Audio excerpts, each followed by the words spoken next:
Destin lié entre Claude Puel et Rudy Garcia qui s'affrontent en ce 18 octobre 2008 à l'occasion d'une rencontre entre l'OL et le LOSC à Gerland. Puel était sur le banc lillois et a rejoint les champions de France en titre à l'intersaison. Pour le remplacer, les dirigeants du LOSC ont choisi Rudy Garcia qui faisait des miracles du côté du Mans.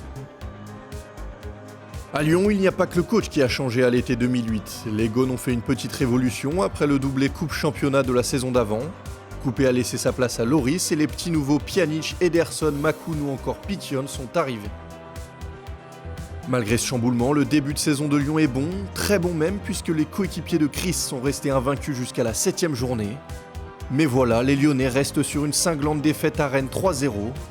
Ce match-là est donc une occasion de réagir, et pour ça, Claude Puel a opéré 5 changements par rapport au match en Bretagne. Bodmer, Toulalan, Mounier, Pition et Karim Benzema sortent du 11. Remplacés par Mensah, Kallström, Juninho, Ederson et Fred, avec également en ligne de mire pour les Lyonnais, le match de Ligue des Champions contre le Steaua Bucarest 3 jours plus tard. Et les Lyonnais sont pris dans ce début de match face à l'intensité et l'agressivité des jeunes Lillois, en témoigne cette faute de Debuchy qui aurait pu être lourde de conséquences pour Juninho et l'OL. Quelques instants plus tard, c'est Mavouba qui vient titiller les chevilles de Fred. Le milieu de terrain français s'est déjà imposé dans le vestiaire lillois, au point de devenir même le capitaine quelques mois seulement après son arrivée de Villarreal en janvier. Les Lillois, 6e au coup d'envoi, sont dans leur match et ne sont pas venus à Lyon en victime expiatoire. C'est d'ailleurs eux qui vont se montrer dangereux les premiers. Sur ce corner de Debuchy, Franck Beria dévide la tête au premier poteau, mais bel arrêt de Loris. Lyon est à la peine, mais va se procurer sa première occasion à la 12e minute. Kader Keita, lui aussi ancien Lillois, qui sont décidément nombreux dans le camp lyonnais, centre. Ça arrive sur Kallström qui frappe sans contrôle. Ça passe tout proche de la lucarne de Grégory Maliki. Sur l'action suivante, Ludovic Obraniak obtient un coup franc sur la droite de la surface de réparation. Michel Bastos pour le frapper. La tête d'Adil Rami, c'est au fond. Ouverture du score logique du LOSC grâce à son défenseur central qui inscrit là son premier but en professionnel. Arrivé dans le Nord en 2006, Rami s'était fait les croisés la saison précédente avant de revenir à la compétition en novembre 2007. Quasiment un an jour pour jour après, il inscrit ce premier but plein de symboles face au Grand Lyon, 1-0 pour Lille. Le plan lillois fonctionne à la perfection, mais aurait pu prendre un autre tournant après ce nouveau tacle très dangereux de Debuchy. Déjà averti en début de match pour sa faute sur Juninho, l'ancien Valenciennois échappe miraculeusement à l'exclusion. La plus grosse occasion lyonnaise intervient quelques minutes plus tard. Réveillère récupère un ballon qui traîne dans la surface lilloise, frappe fort au premier poteau, mais super arrêt de Maliki qui a bien bouché son angle.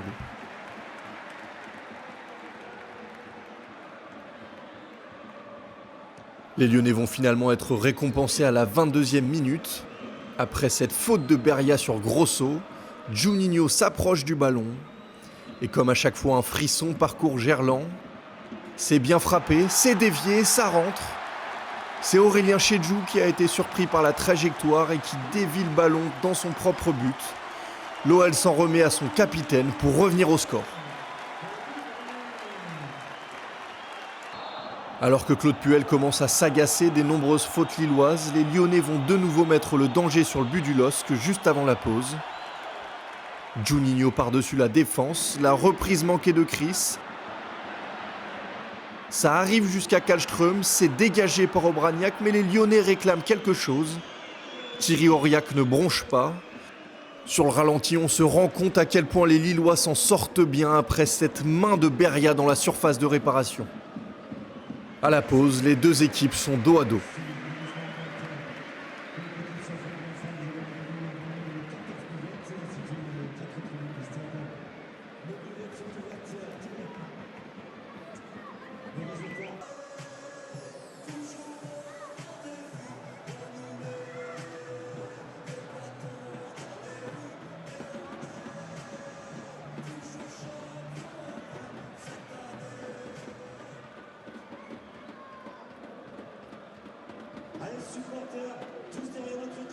Au retour des vestiaires, Lyon ne parvient pas à se procurer d'occasion, alors Puel sort sa meilleure carte. Déjà auteur de 6 buts en championnat cette saison, Benzema entre pour libérer Gerland.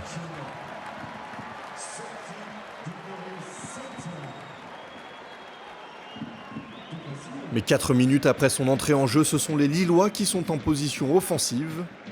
Quasiment au même endroit que Juninho en première période, c'est un autre Brésilien, presque aussi dangereux sur coup franc, qui s'approche du ballon. Michel Bastos, arrivé de l'Atlético Paranense à l'été 2006, a déjà fait valoir sa belle qualité de frappe dans le championnat de France. La course d'élan, c'est parti, c'est flottant et ça trompe Loris. Quel but de Michel Bastos! Une frappe surpuissante, une trajectoire illisible, et voilà le LOSC qui reprend les devants au score, 2-1.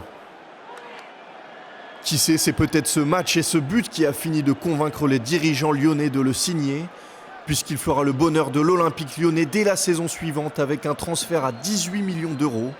Mais pour l'heure, c'est bien lui, Michel Bastos, le bourreau de l'OL. Lyon n'a plus qu'une demi-heure pour s'éviter une deuxième défaite consécutive en Ligue 1.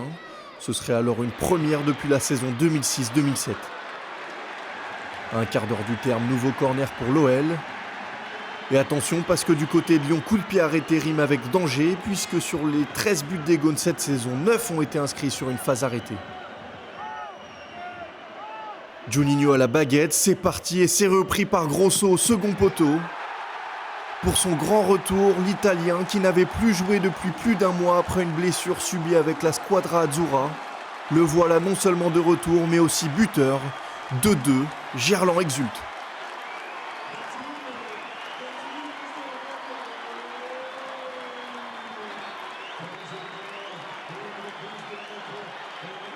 Après l'égalisation, Lyon pousse avec Benzema.